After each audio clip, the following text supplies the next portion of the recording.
Hai teman-teman, perkenalkan saya Revi Eka Widiawati. Saya mahasiswi S1 Manajemen STIM YKPN Yogyakarta. Di sini saya ingin berbagi pengetahuan mengenai keselamatan, kesehatan, dan keamanan kerja atau biasa kita sebut dengan K3. Pertama, kita mengenali apa sih pengertian K3. Jadi terdapat dua dasar pengertian. Pengertian secara filosofis dan pengertian secara keilmuan. Di mana pengertian secara filosofis yaitu pemikiran atau upaya untuk menjamin keutuhan dan kesempurnaan baik jasmani maupun rohani tenaga kerja pada khususnya dan masyarakat pada umumnya terhadap hasil karya dan budayanya menuju masyarakat adil dan makmur. Dan pengertian ketiga secara keilmuan yaitu ilmu pengetahuan dan penerapannya dalam usaha mencegah kemungkinan terjadi kecelakaan dan penyakit akibat kerja. Jadi bisa kita simpulkan, pengertian K3 itu kesehatan, keselamatan, dan keamanan kerja adalah upaya perlindungan bagi tenaga kerja agar selalu dalam keadaan sehat dan selamat selama bekerja di tempat kerja. Tempat kerja adalah ruang tertutup atau terbuka, bergerak atau tetap, dan sering dimasuki tenaga kerja untuk keperluan usaha, dan tempat terdapat sumber-sumber bahaya. Apa sih peranan K3 itu? Jadi peran K3 itu setiap tenaga kerja berhak mendapat perlindungan atas keselamatannya. Dan setiap orang yang berada di tempat kerja perlu terjamin keselamatannya tuh. Dan yang ketiga itu setiap sumber produksi perlu dipakai dan dipergunakan secara aman dan efisien. Dan peran ketiga yang terakhir untuk mengurangi biaya perusahaan jika terjadi kecelakaan kerja dan penyakit akibat hubungan kerja karena sebelumnya sudah ada tindakan antisipasi dari perusahaan. K3 ini dibuat untuk mempunyai tujuan.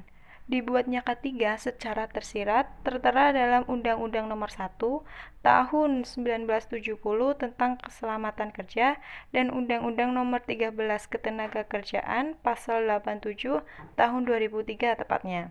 Dalam pelaksanaannya, K3 adalah salah satu bentuk upaya untuk menciptakan tempat kerja yang aman, sehat, dan bebas dari pencemaran lingkungan, sehingga dapat mengurangi dan atau bebas dari kecelakaan yang pada akhirnya dapat meningkatkan sistem dan profit dan produktivitas kerja.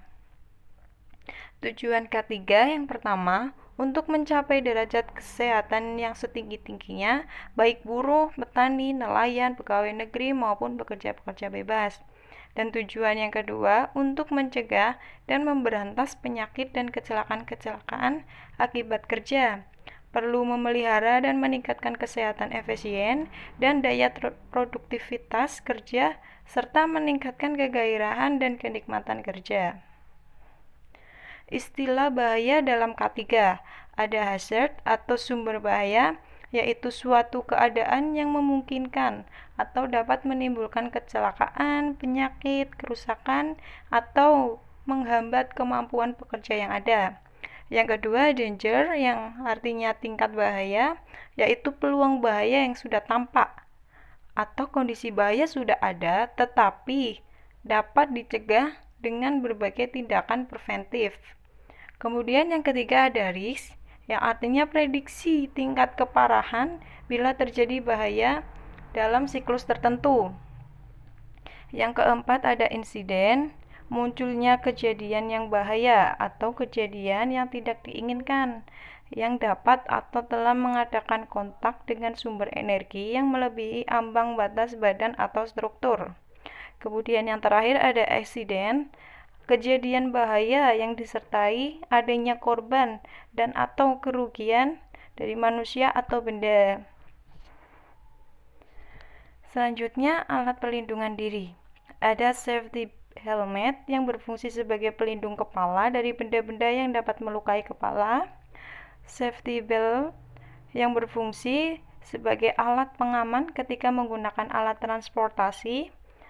Ada penutup telinga yang berfungsi menutup telinga ketika bekerja di tempat yang bising. Ada kacamata pengaman berfungsi sebagai pengamanan mata ketika bekerja dari percikan. Kemudian ada pelindung wajah, berfungsi sebagai melindungi wajah ketika bekerja. Masker berfungsi sebagai penyaring udara yang dihisap di tempat yang kualitas udaranya kurang bagus. Sebenarnya masih banyak lagi alat pelindungan diri seperti sepatu, terus ada baju misalnya, rompi kayak gitu. Pertanyaannya, apakah K3 memiliki pengaruh terhadap pekerja dan perusahaan? Tentu K3 sangat berpengaruh terhadap kedua itu. Yang pertama terhadap pekerja, karena jika pekerja itu mendapat jaminan keselamatan, kesehatan, dan keamanan kerja dari perusahaan, itu bisa membuat para karyawan tersebut tenang, nyaman, dan bisa fokus dengan pekerjaannya. Karena K3 sudah terjamin oleh perusahaan, sehingga bisa meningkatkan kinerja pekerjanya. Dan untuk pengaruh terhadap perusahaan, untuk perusahaan yang menerapkan K3 itu akan sangat baik walaupun mengeluarkan biaya dalam melakukan K3. Namun, pengaruh buat perusahaan akan baik seperti jika karyawan mendapat K3 baik, maka kinerjanya akan naik. Dan jika kinerjanya naik, maka bisa menciptakan produktivitas perusahaan juga akan naik dan membuat perusahaan itu lebih maju dan meningkat pastinya. Ya, mungkin hanya itu. Semoga bisa menambah pengetahuan bagi teman-teman sekalian. Terima kasih semuanya.